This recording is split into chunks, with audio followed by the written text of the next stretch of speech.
여러분들, 이 모든 신자의 감사의 대상은 하나님입니다. 심지어 바울은 범사에 감사하라고 말하면서 신자들에게 모든 일에 대하여 하나님께 감사하라고 말합니다. 즉, 하나님께서 모든 것, 과거와 현재와 미래에 발생한 모든 일, 내가 눈뜨고 보고 경험하고 맛보며 당한 모든 일은 하나님께서 자격 없는 나에게 허락하신 은혜이며 나귀같이 고집센 나를 인도하신 하나님의 경륜이며 과분한 하나님의 결정으로서 신자는 마땅히 이것을 알고 그의 전 인격이 그것에 동감하여 감사하라는 말씀입니다. 그러하게 참된 감사는 철저히 하나님과 그분의 행하신 일에 대한 깊은 이해가 있어야 합니다. 오늘 여호와께 감사하라 라고 말하는 시편 기자의 고백을 보십시오. 그는 창조의 역사와 출애굽의 역사를 통해서 하나님의 어떤 분이시며 그가 행하신 일과 그 행하신 그 일이 자격 없는 우리를 위해 행하신 것임을 분명히 알고 이해하고 있음을 볼 수 있습니다. 오늘 우리는 10절부터 소개되는 출애굽 사건을 중심으로 이것을 살펴보겠습니다. 시편 기자가 가장 먼저 탐복하는 것은 하나님의 전능하심이었어요. 오늘 본문에서 가장 많이 언급되는 하나님의 속성이 바로 그분의 전능하심입니다. 창조의 역사를 통해서도 오이겠지만 자신의 힘과 지혜로는 도저히 애굽의 힘과 권력에서 자유할 수 없었던 노예던 이스라엘을 구원해내시는 하나님의 구원의 사역을 통해서 하나님은 자신이 하시겠다고 하신 그 모든 일을 거침없이 다 하실 수 있는 분이시며 그가 하신다고 하실 때 그 무엇도 가로막을 수 없을 정도로 그가 힘있고 능히 있으신 분이라는 사실에 대해 고백하고 있습니다. 당대 최고의 권력과 경제력을 자랑하는 애굽을 산산히 부수시고 자칭 태양의 아들이며 최고의 신이라고 주장했던 애굽의 바로를 그대로 굴복시키신 하나님이었습니다. 홍해를 가르시고 가나안 땅의 아모리 왕과 바산한 왕을 죽이신 하나님이셨습니다. 당신의 연약한 백성들을 구원해내시는 데 있어서 가로막는 그 어떤 것도 있을 수 없었고 방해하는 어떤 요소도 하나님은 능히 이기셨던 그런 하나님이었음을 고백하고 있습니다. 이 출애굽 사건은 저와 여러분의 구원을 모형하는 그림자와 같습니다. 죄와 허물로 죽은 우리가 살아나는 것, 또한 원수 마귀의 압제에서 자유케 되는 문제, 거룩하신 하나님 앞에서 의롭게 서기 위해서 해결해야 될 죄책과 하나님께서 요구하시는 완전한 의의 문제에 대해서 우리는 철저히 이스라엘과 같이 무능력하고 불가능한 죄인이었습니다. 우리의 구원은 무능력한 우리에게 불가능한 일이었다라는 것입니다. 우리가 구원을 얻으려면 자신이 하시겠다 하시면 그 어떤 일도 거침없이 하실 수 있는 분의 전능하신 힘의 작용이 필요합니다. 원수 마귀의 세력을 산산히 부수시고 내가 하나님이라고 주장하는 우리의 교만하고 어만방자한 중심을 굴복시키시며 하나님께 적이적인 본성을 돌이켜 하나님을 기뻐하는 마음으로 변화시키는 이 초자연적인 힘의 작용이 필요하다라는 거예요. 그 힘이 하나님께 있습니다. 바울은 이것을 에베소 1장 15절과 22절까지 말합니다. 그의 힘의 유력으로 역사함을 따라 믿는 우리에게 베푸신 능력의 지극히 크심이 어떠한 것을 너희가 알기를 구하노라 라고 말합니다. 우리가 어떻게 믿게 되었는지, 우리가 어떻게 하나님의 자녀가 되었는지, 우리가 어떻게 영원한 도성까지 무사히 안착할 수 있는 그 모든 은혜의 근간에는 전능하신 힘의 작용이 있음을 말합니다. 이 하나님의 전능하심이야말로 출애굽과 우리 구원과 신앙의 여정이 가능한 가장 기초적인 기반이 됩니다. 하나님의 온 우주에서 가장 크고 위대하시고 능치 못할 일이 없으시며 어제와 오늘을 주관하실 수 있는 분이시며 그 무엇도 하나님을 넘볼 수 없고 능가할 수 없는 그분의 절대적인 전능하심이 아니라면 출애굽과 우리의 구원은 불가능했습니다. 하나님이 아무리 사랑이 풍성하시다 할지라도 그가 신실하시고 인내가 많고 지혜롭다 할지라도 하나님의 전능하심이 아니라면 우리의 구원은 불가능했다라는 거예요. 연약하고 부패한 우리의 입장이 얼마나 심각하기에 구원의 시작과 과정과 성취는 하나님의 전능하신 힘이 아니라면 절대로 불가능한 것이었습니다. 우리는 그분의 전능하신 능력으로 지금과 같이 된 것입니다. 그 전능하신 하나님을 찬양합니다. 두 번째, 이 출애굽 역사에서 드러난 하나님은 신실하신 하나님이었습니다. 23절, 우리를 비천한 가운데서도 기억해 주신 이에게 감사하라. 이 말씀처럼 하나님은 400년이 지났음에도 불구하고 이스라엘을 향한 약속을 잊지 않고 기억하시는 하나님이었습니다. 이스라엘 백성들 중 그 누구도 창세기 15장 13절에서 네 자손이 이방에 객이 되어 그를 섬기겠고 그들은 400년 동안 내 자손을 괴롭히리니 그 후에 네 자손이 큰 재물을 이끌고 나올 것이다 라고 이 400년 전에 하나님께서 아브라함에게 약속하신 이 약속을 그 누구도 기억하는 사람이 없었습니다. 모세도 마찬가지였습니다.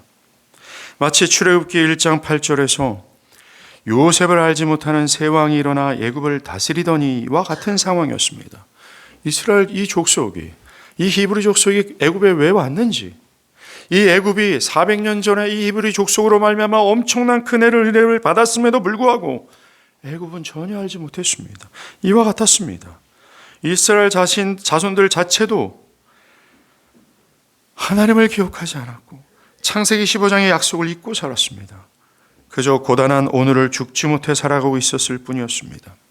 그런데 신실하신 하나님만 당신이 홀로 이 약속을 기억하셨고 그것을 그 누가 요구하지 않았음에도 불구하고 신실하게 지켜나가셨습니다. 우리의 구원도 이와 일치합니다. 오직 의인은 믿음으로 말미암아 살리라라는 이 약속을 태초전에 그리스도 안에서 세우셨고 그 누가 알지도 않음에도 불구하고 아무런 일을 하지 않는 자격 없는 죄인들에게 신실하게 이 내용을 지키시는 하나님이십니다. 그가 아브라함처럼 하나님을 모르고 하나님을 경외하지 않음에도 불구하고 택한 자를 먼저 찾아가 이 약속을 먼저 적용하시는 하나님이셨습니다. 나아가 그리스도 안에 있는 자들을 어떤 상황과 외부의 압력과 상관없이 고갈되지 않고 끊어지지 않은 용서와 긍휼을 부으시는 하나님은 이 언약을 신실하게 지금도 이행하고 계시는 것입니다. 우리가 영원히 죽지 않고 영원히 하나님의 사랑 안에 거할 수 있는 이 유일한 근거 중에 하나는 하나님의 전능하심과 함께 하나님의 신실하심, 그 어떤 것에서도 흔들리지 않고 기억지 않는 것이 없으신 하나님의 신실하신 덕분입니다. 세 번째로 출애굽의 역사에서 드러나는 하나님은 자비와 긍휼이 풍성하신 하나님이었습니다. 지금까지 언급한 하나님의 신실하심을 떠받치는 것이 바로 하나님의 풍성한 사랑이에요. 광야 40년의 세월 동안 끊임없이 이스라엘 백성들은 원망하고 불평했어요. 하나님께 불순종을 일삼았던 이스라엘이었습니다. 그런데 하나님은 끝까지 참아내셨어요. 14절의 말씀처럼 16절의 말씀처럼 광야를 통각해 하셨습니다. 반역을 일삼고 불평으로 일색했던 그들을 닭이 새끼를 품는 것처럼 품으셨고 벌하시기는커녕 그들의 모든 필요를 공급하시며 끝까지 참으시고 이해할 수 없는 사랑을 그들에게 베푸셨습니다. 이 하나님의 사랑은 이해할 수 없어요. 납득할 수 없는 사랑입니다.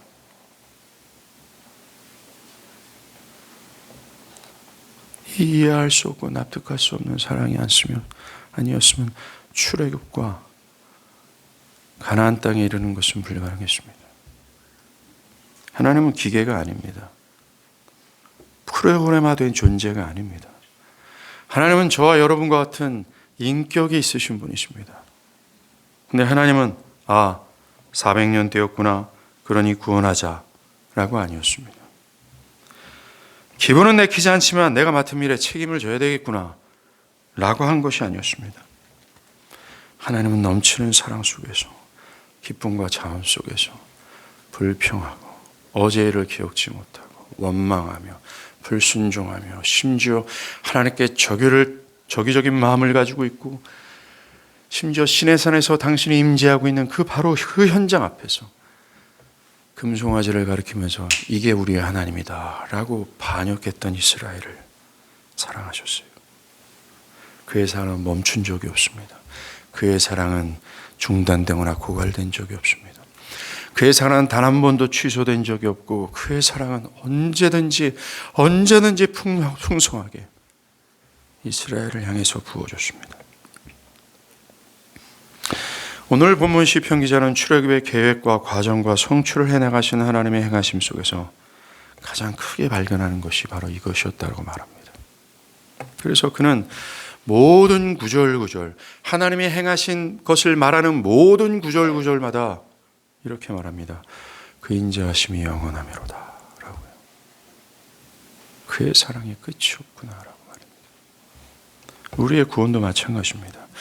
구원을 통해 드러난 하나님의 사랑을 보십시오.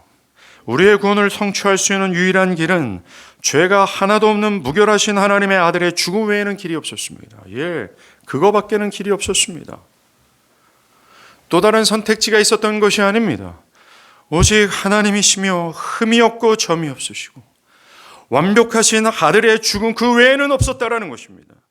그래서 하나님은 하나밖에 없는 아들을 내어주셨고, 그것도 하나님과 하나님의 뜻에 적이적인 본성을 가지고 하나님을 자의적으로 버리고 하나님을 미워하는 자들을 향해 아들을 내어주셨습니다. 그리고 아들이신 하나님은 하나님과 동등됨을 포기하시고 자기를 이름 없는 자 존귀하심을 버리고 죽기까지 아버지의 뜻에 순종하시오 십자가에서 아버지의 뜻을 성취하셨습니다. 성경은 이러한 하나님의 경륜, 즉 행동하심을 우리가 죄인 되었을 때 주께서 우리를 사랑하셨다고 말합니다. 평생 영원토록 이 구절을 잊지 마십시오. 하나님이 우리를 사랑하실 때는 우리가 죄인 되었을 때였습니다. 하나님이 우리를 사랑하셨을 때는 우리가 의인 되었을 때가 아니었더라는 겁니다. 하나님이 우리를 사랑하셨을 때는 우리가 율법을 충분히 충족할 때가 아니었음을 기억하십시오. 우리가 죄인 되었을 때였다라는 것입니다. 네 번째로 출애굽의 역사 속에서 드러난 하나님은 인내가 끝도 없는 하나님이었습니다. 길이 참으시는, 즉 인내가 한이 없으신 그분의 성품은 사랑과 긍휼의 풍성함 속에서 설명될 수 있습니다. 그런데 이것을 따로 떼어 말씀드리는 것은 출애굽 과정에서 가장 극명하게 드러내는 것이 바로 하나님이 이렇게까지 참으시는가? 하나님의 인내하심이 이 정도까지인가? 이것을 성경을 읽을 때 우리 눈에 툭툭 들어와요. 하나님의 전적인 은혜와 능력으로 비루하고 비천했던 이스라엘이 애굽에서 나왔어요. 이스라엘은 광야를 그들 하나님께서 인도하셨습니다. 그들에게 베푸신 그 일이 얼마나 큽니까? 그들에게 베푸신 하나님의 그 손길이 얼마나 컸어요. 거기에 대해 이스라엘 백성들은 불평으로 일색했습니다. 감사보다는 불평이었고 경외하기보다는 불순종이었습니다. 출애굽 직후였습니다.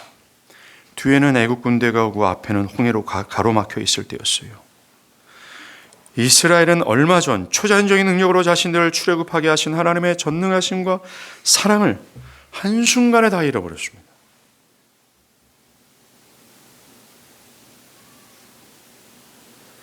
(1년이) 지난 것이 아니었어요. 수일이었습니다.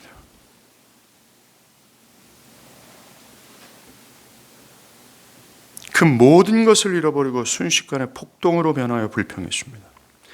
여러분들 왜 이들이 불평했어요? 왜 폭동으로 바뀌었습니까? 다른 것에 있지 않습니다. 하나님이 누구신지를 잃어버린 거예요.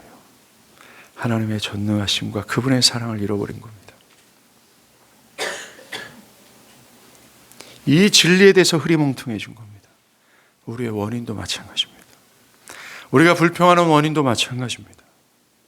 우리가 원망하는 이유도 감사하지 못하는 이유도 마찬가지입니다. 우리의 신앙이 뿌리채 흔들리는 것도 마찬가지며 포기해버릴까, 나락으로 떨어질까 하는 마음도 여기도 마찬가지입니다. 하나님에 대한 이해가 사라진 거예요. 하나님이 얼마나 전능하시고 하나님이 나를 얼마나 사랑하셔서 그 나의 편이 되신 하나님이 어떠한 분인지에 대한 이해가 떨어진 겁니다. 뿐만 아니었어요. 마라의 쓴물을 만났을 때도 그들은 불평했고, 먹을 것이 없을 때 고기를 먹지 못하는 이유로 수만 가지의 감사와 찬양의 이유가 있었음에도 불구하고 이들은 도리어 수만 가지의 불평으로 답을 해버렸습니다. 문제가 하나님께 있지 않은데 이들에게 불신에 있음에도 불구하고 이들은 문제가 모세에게 있다, 하나님께 있다, 이 환경에 있다, 저놈 탓이다 라고 불평했습니다. 그런데 이런 이스라엘을 하나님은 오래 참으셨습니다. 끝까지 인내하셨습니다. 그로 이들의 멱살을 붙들고 가나안까지 가셨습니다. 사랑하는 여러분, 이 출애굽의 역사 속에서 드러나는 이스라엘이 바로 나 자신처럼 보이지는 않습니까? 부끄럽지는 않습니까? 우리의 죄를 발견하지 않습니까? 거기에 비해 하나님의 그 선하심이 참 놀랍지 않습니까?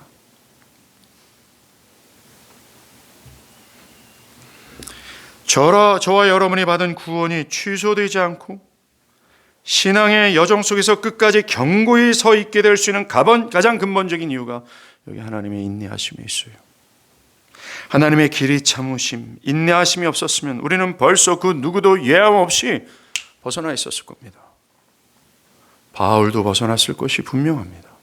모세도 벗어났을 것이 분명하며 12사도도 별별 일이 없으며 데이비드 브레너도 마찬가지고 그 경건했던 조나단 에도도 마찬가지였을 것입니다. 그 누구도 예외가 아닙니다. 그 누구도 예외가 아닙니다. 자기를 기만하기에 너무나 능하고 위선하기에 너무나 능하고 부패하고 탐욕스럽고 죄스럽고 음란했던 그 모든 사람들, 그 누구도 예외 없이 하나님의 오래 참으심이 아니었다면 벌써 사망으로 떨어졌을 거예요. 그런데 우리도 이 출애굽의 역사 속에서 등장하는 이스라엘과 크게 다르지 않습니다. 저는 그들보다 좀 심하다고 생각합니다. 우리는 그들처럼 조금만 불안하고 조금만 불편하면 원망합니다. 하나님이 나에게 베푸신 과거의 놀라운 은혜를 다 잃어버리고 현재도 변함없이 나를 향해 계신다라는 이 약속을 주구장창 듣고 들음에도 불구하고 마음을 딱 닫아버리고 하나님 어디 있는데? 하나님 도대체 뭔데?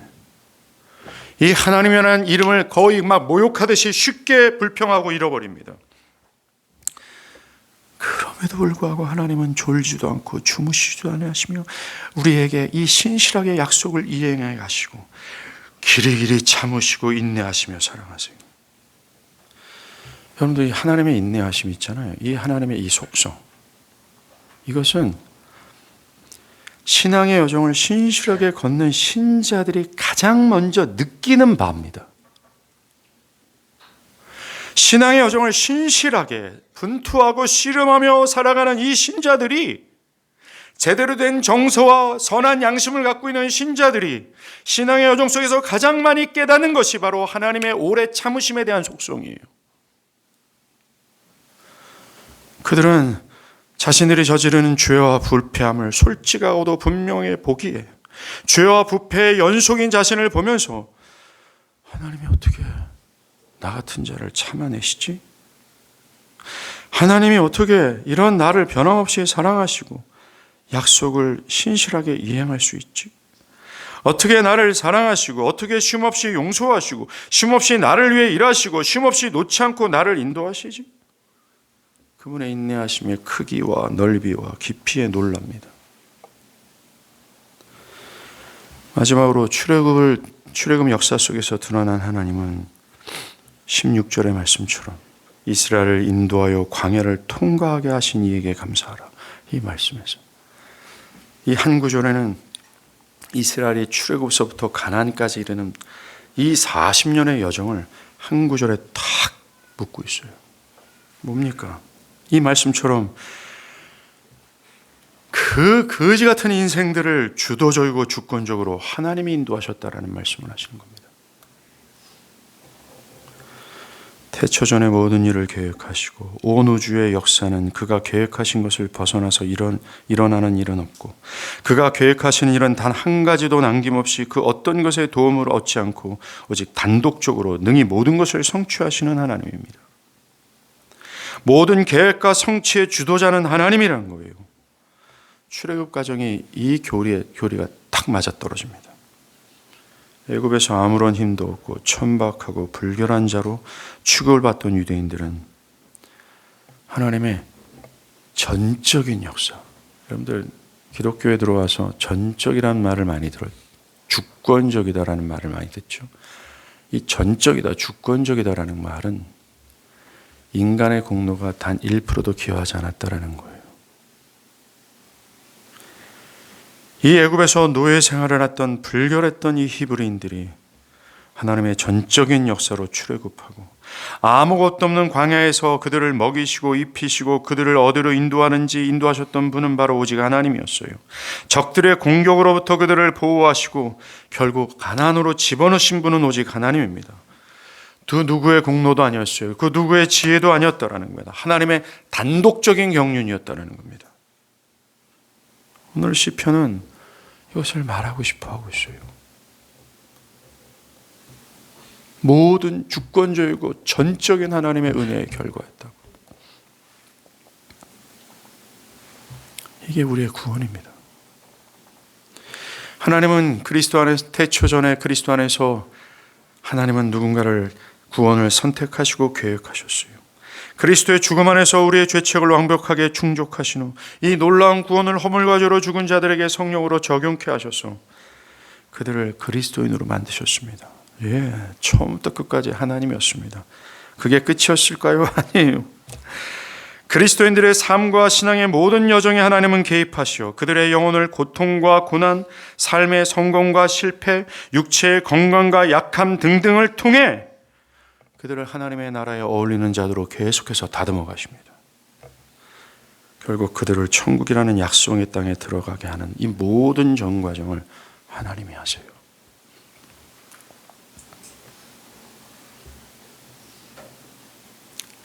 시편 기자는 얘기합니다. 하나님이 아니었다면 출애굽은 불가능했다고. 이런 속성을 가진 하나님이 아니었다면 우리의 구원이 불가능했다고. 이 하나님을 기억하여 감사하라고 말합니다. 여러분들이 쭉 출애굽 역사를 간단하게 듣지만 이 출애굽 역사에서 등장하는 이스라엘이 나 자신을 말하는 것처럼 보이지 않습니까? 이 이스라엘이 배은망덕하고 불평하며 불순종했던 이스라엘이 바로 나의 진실입니다. 마귀의 권세 아래서 종살이하며 하나님도 모르고 하나님께 순종하는 자유도 없는 자신이었어요. 그저 현재와 미래가 고통 가운데 살다가 영원한 멸망으로 사라질 존재였습니다.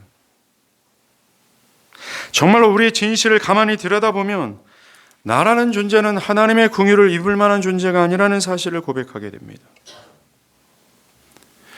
그것이 부인할 수 없는 사실이라는 사실이에요. 부인할 수 없는 진실이라는 겁니다. 이 사실에 대한 분명한 인식, 즉 나에 대한 분명한 사실에 대한 인식, 이것은 지금껏 자신의 진실도 모르고 자신을 높이 평가하고 있었던 우리를 부끄럽게 합니다. 자신이 행한 모든 것은 더럽고 추하며 자신의 신앙은 위선과 거짓이 가득하고 세상과 하나님을 동시에 섬긴 죄인 중에 괴수임을 깨닫게 됩니다. 하나님이 받으실 만한 선한 것도 의로운 것도 하나고 죄만 가득하여 하나님께서 지금이라도 지옥에 보내시면 할 말 없는 죄인임을 고백하게 됩니다. 뿐만 아니라 나의 현재 지혜나 지식과 학위와 사회적 유치가 아무리 타고나다 할지라도 이 놀라운 속성을 가지고 계신 하나님에 비해서는 미비한 존재임을 깨닫게 돼요. 중요한 사실은 하나님과 비교해서도 내가 참 미비하지만 다른 사람과 비교해도 내가 미비하다라는 걸 깨닫게 됩니다. 조난한 에드워드도 사도 바울도 거룩하고 경건한 어떤 인물도 사회적 높은 지위를 차지한 사람들도 이 자기 자신에 대한 이 진실, 이 사실을 분명하게 인식한 사람은 하나님 앞에서 이렇게 자신이 미비할 뿐만 아니라 누가 봐도 야 너보다 이 사람보다 네가 높아 할 만한 사람들 앞에서도 내가 미비하다라는 사실을 깨닫게 돼요. 그래서 하나님이 어떤 작은 것을 주셔도 감사하고 안 주셔도 감사하며 심지어 나에게 고통을 주시는 이 속에서도 감사해요. 왜? 이 고통 속에서는 나를 다듬으시는 하나님의 선하심을 그는 발견하기에 감사할 수밖에 없다는, 내가 이 처지에 있어도 내가 저 처지에 있어도 말입니다. 여러분들, 이렇게 나를 아는 참된 지식,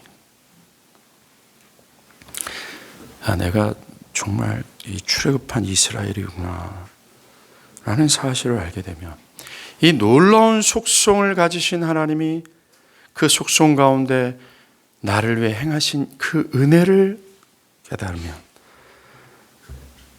그때 터져 나오는 게 감사하다, 이게 되는 겁니다. 감사하다. 감사하지. 감사하지. 내가 뭐라고? 감사하지. 내가 뭐라고? 감사하지. 오늘 시편 기자는 반복해서 여호와께 감사하라, 그는 선하시며 그 인자하심이 영원함이도라. 모든 문장마다 하나님과 그가 행하신 일을 거론할 때마다 여호와께 감사하라, 그는 선하시고 인자하다 라고 말합니다. 즉 그는 그 놀라우신 하나님이 어떤 존재에게 그 일을 행하셨는지를 생각해봐라. 감사하지 않냐? 그 인자가 영원하지 않냐? 측량할 수 없지 않냐? 라고 말할 수밖에 없었다라는 겁니다. 반복해서 말하고 또 말했던 이유는 그것에 그가 감격하며 절제할 수 없었던 격정의 표현이었어요. 격정의 반응이고 감사였다라는 겁니다. 하나님에 대한 사실, 하나님의 행하신 것에 대한 사실, 그 놀랍고 영광스러운 하나님이 어떤 존재에게 그 일을 행하셨다라고 한다는 사실, 그 일을 부인받았다라는 나 존재에 대한 사실, 그 사실은 말입니다, 감사의 열매를 낳게 해요. 죄악을 여러 가지 것들로 표현할 수 있겠지만 그 중에 하나가 이 사실에 대한 왜곡입니다. 이 사실에 대한 무서운 망각이에요. 출애굽한 이스라엘 백성들이 저지른 죄악을 한번 보십시오. 방금 전 애굽을 산산히 부수시어 정말 자격 없고 연약한 자신들을 구원해 내신 하나님이었어요. 전능하신 팔과 힘과 사랑과 긍휼을 베푸신 하나님이건만, 빤히 보이는 이 구름기둥으로 현 시점에서 나를 인도하고 계신 그 하나님을 계시건만, 이 사실을 이스라엘 백성 눈에서 부인했습니다. 망각했어요. 그 결과가 불평이었습니다. 우리의 삶에서 저지르는 죄악도 여기에 속합니다. 하나님께서 베푸신 은혜와 은혜에 대한 망각으로 우리는 급격하게 죄악에 빠집니다.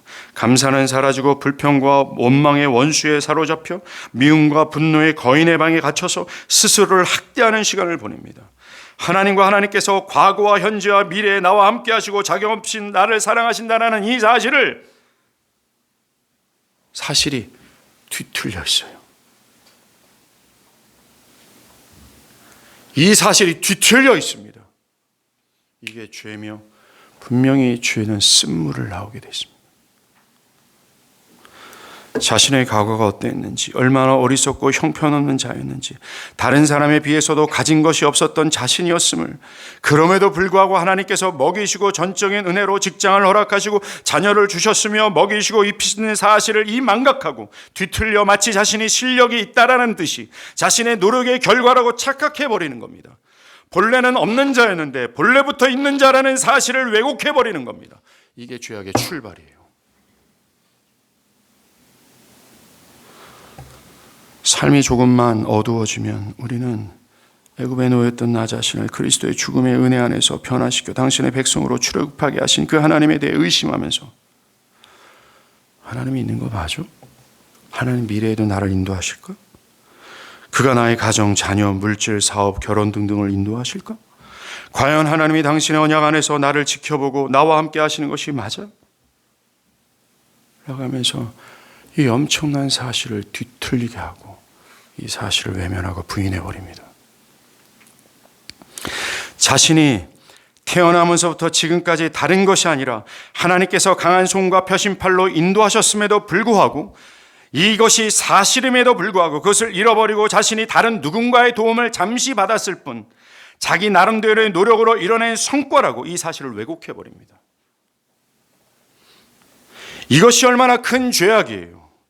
이것은 그동안 자격 없는 자를 사랑하시사 그를 크신 사랑과 길이 참으심 속에서 인도하신 하나님 앞에서 해야 될 생각입니까? 지금까지 인도하시고 은혜를 베푸신 그 하나님 앞에서 해야 될 소리입니까? 이건 죄입니다. 하나님의 은혜를 버리는 인식이고 하나님의 선하심을 경홀히 여기는 악이에요. 여러분들의 인생을 돌아보십시오. 사실이 뭡니까? 과거의 은혜의 복음을 알지도 못하고 오만방자했던 여러분의 과거 아닙니까? 영원하신 하나님과 그분의 나라에 대한 인식도 없고 그리스도의 구속에 대한 제대로 된 지식도 없이 종교적인 의 가운데서 종교적인 행위로 나를 드러내고 과시했던 여러분의 과거 아닙니까? 그것이 사실 아닙니까? 여러분이 진리를 먼저 찾았습니까? 진리를 먼저 배고파했습니까? 그런데 하나님께서 무한하신 사랑으로 여러분에게 복음의 진리를 들려주시오. 여러분의 견해와 정신이 하나님과 그분의 진리에 대해 깨어나게 하셨어요. 그리고 그분을 따라 살고 신하도록 하셨습니다. 중요한 사실은 여러분의 형편과 외부의 압력에서도 변하지 않고 고갈되지 않으며 흔들리지 않고 변함없이 여러분에게 긍휼과 사랑을 부으시는 이 언약 안에서 하나님이 여러분의 하나님이 되시오. 여러분을 인도하고 있다라는 이 은총을 입고 있습니다. 이것이 여러분의 사실입니다. 나아가 여러분이 현재 누리고 있는 모든 것을 여러분의 힘과 지혜로 누릴 수 있었습니까? 여러분이 다니고 있는 직장이 여러분의 실력으로 들어갔습니까? 여러분들, 제가 이 말씀을 준비하면서 하나 숨통을 탁 막히게 하는 게 있어요. 아마 이 은혜는 말입니다. 즉 내가 지금 다니는 직장이 나의 실력으로 들어갔습니까? 할 때 은혜를 입는 사람은요, 정말 실력이 없는 사람이에요. 공부를 못했던 사람입니다. 가난한 사람이에요. 그런데 제 숨통을 딱 막히는 거는 본래부터 공부를 잘하고 자신의 노력의 성과를 누렸던, 버젓하게 그 놀라운 직장을 들어갈 수 있는 충분한 자격을 갖고 있는 이 신자들이 과연 이 말씀 앞에 도전이 될까? 과연 그들이 그런 DNA를 하나님께서 나에게 허락하시고 공부할 수 있는 모든 기도할 수 있는 이 DNA를 허락하시고 그렇게 공부할 수 있는 힘을 허락하시고 지혜를 허락하시고 여건을 허락하시고 그렇게 허락하시는 그 은혜를 헤아릴 수 있을까? 걱정이 몰려들었습니다. 공부를 못했던 공부를 잘했던 여러분이 현재 누리고 있는 것이 여러분들의 힘과 실력으로 얻은 것 같습니까? 하나님이에요. 하나님을 빼고 생각한 모든 것은 사실이 아닙니다. 여러분의 자녀가 여러분의 힘과 능으로 얻어졌습니까? 여러분의 사실을 좀 제대로 보십시오. 여러분의 힘과 지혜로 된 것이 하나도 없습니다. 그런데 왜 마치 자신이 어느 정도 실력으로 된 것인 양 생각합니까? 왜 사실을 왜곡합니까? 나는 어느 정도의 생활과 수준을 누릴 수 있는 노력을 한 사람으로 여깁니까? 그 모든 것이 하나님의 은혜의 결과이고 하나님의 강한 힘의 작용의 결과예요. 자격 없는 자를 위해 행하신 하나님의 선물입니다. 모든 것이요.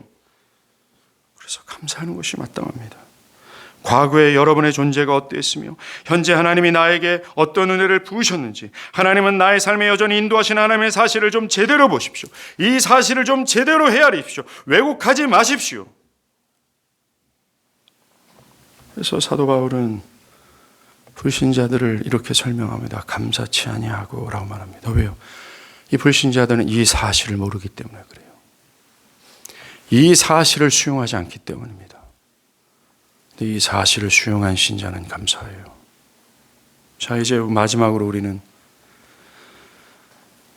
하나님께 감사해야 되는 건 알지만 어떻게 감사해야 되는지, 그냥 감사합니다 라고 말만 하면 그것이 되는 것인지, 하나님께서 베푸신 이 구원의 은혜와 놀라운 하나님의 은혜에 대해서 감사하는 길이 무엇인지 알아야 합니다.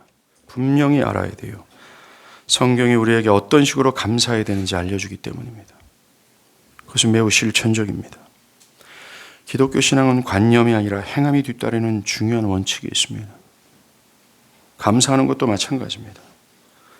어떻게 감사해야 되는가? 첫 번째, 하나님의 인도하심을 묵묵히 순종해 가는 겁니다.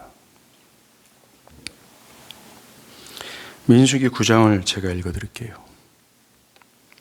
성막을 세운 날에 구름이 성막 곧 증거의 성막을 덮었고 저녁이 되면 성막 위에 불 모양 같은 것이 나타나 아직까지 이르렀으되 구름이 성막에 떠오른 때에는 이스라엘 자손이 곧 행진하였고 구름이 머문 곳에 이스라엘 자손이 진을 쳤으니 이스라엘 자손이 여호와의 명령을 따라 행진하였고 여호와의 명령을 따라 진을 쳤으며 구름이 성막 위에 머무는 동안에는 그들의 진영이 머물렀고 구름이 성막 위에 머무는 날이 오래 때에는 이스라엘 자손이 여호와의 명령을 지켜 행진하지 아니하였으며 혹시 구름이 성막 위에 머무는 날이 적을 때에는 그들이 다만 여호와의 명령을 따라 진영에 머물고 여호와의 명령을 따라 행진하였으며 혹시 구름이 저녁부터 아침까지 있다가 아침에 그 구름이 떠오를 때에는 그들이 행진하였고 구름이 밤날 있다가 떠오르면 곧 행진하였으며 이틀이든지 한 달이든지 1년이든지 구름이 성막 위에 머물러 있을 동안에는 이스라엘 자손이 진영에 머물고 행진하지 아니하다가 떠오르면 행진하였으니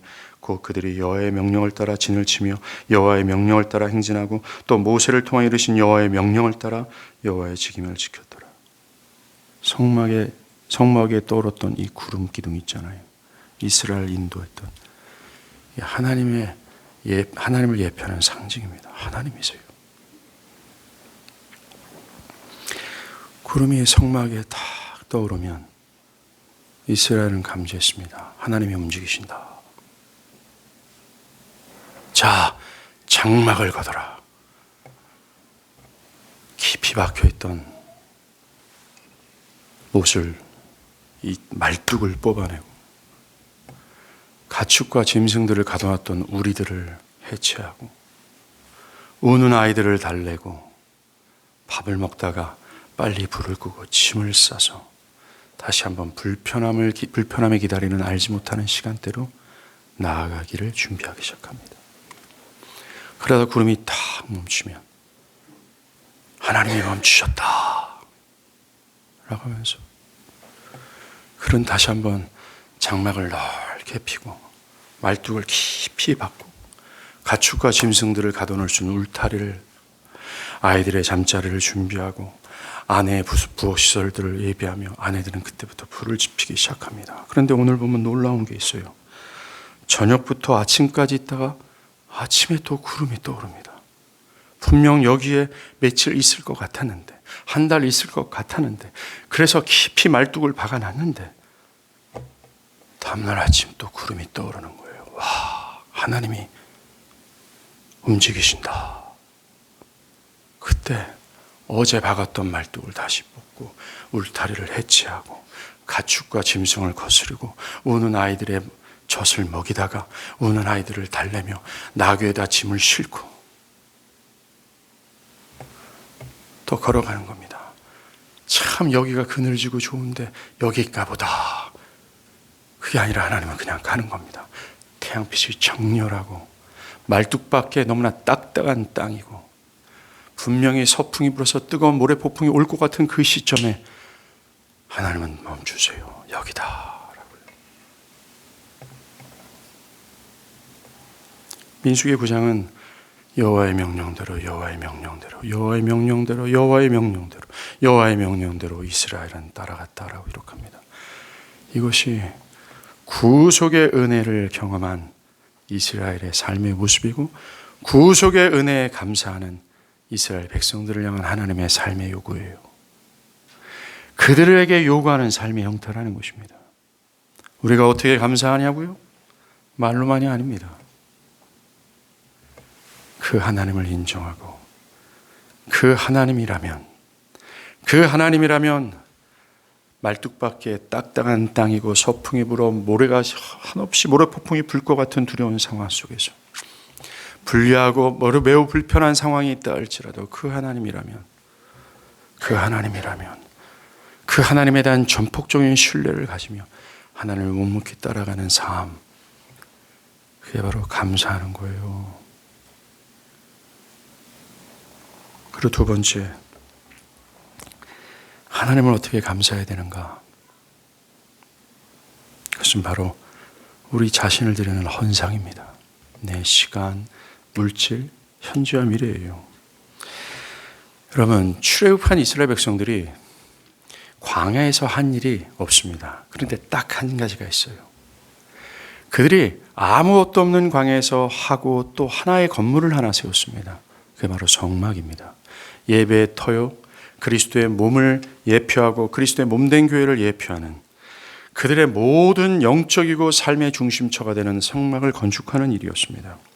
성막은 은, 금, 여러 색깔의 실, 천, 염소 털과 물개 가죽 등 그 당시에는 최고의 고가인 최고의 재료로 하나님은 성막을 지으라 하셨습니다. 그렇게 하신 이유는 하나님의 영광을 드러내고 하나님께서 성막을 통해서 드러내려고 하는 메시지가 있었기 때문입니다.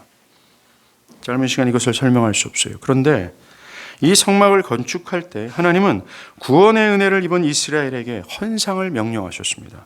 출애굽기 35장 4절과 9절, 너희 소유 중에서 너희는 여호와께 드릴 것을 택하되 마음에 원하는 자는 여호와께 드릴지니 곧 금과 은과 놋과 청색, 자색, 홍색 실과 가는 배실과 가죽과 조각목과 등등 이라고 말입니다. 그리고 이것에 대해 출애굽기 36장 이스라엘 백성들은 자원에서 풍성하게 드렸는데 너무나 풍성한 나머지 그 관리자들이 모세에게 나와서 이렇게 얘기합니다. 백성이 너무 많이 가져오므로 여호와께서 명령하신 일에 쓰기에 남음이 있나이다 라고 말합니다. 이게 감사였어요. 헌상은 구원의 은혜에 겨워 하나님께 드리는 것입니다. 아까 우리가 계속해서 말한 이 사실에 대한 깨달음에 대한 반응이에요.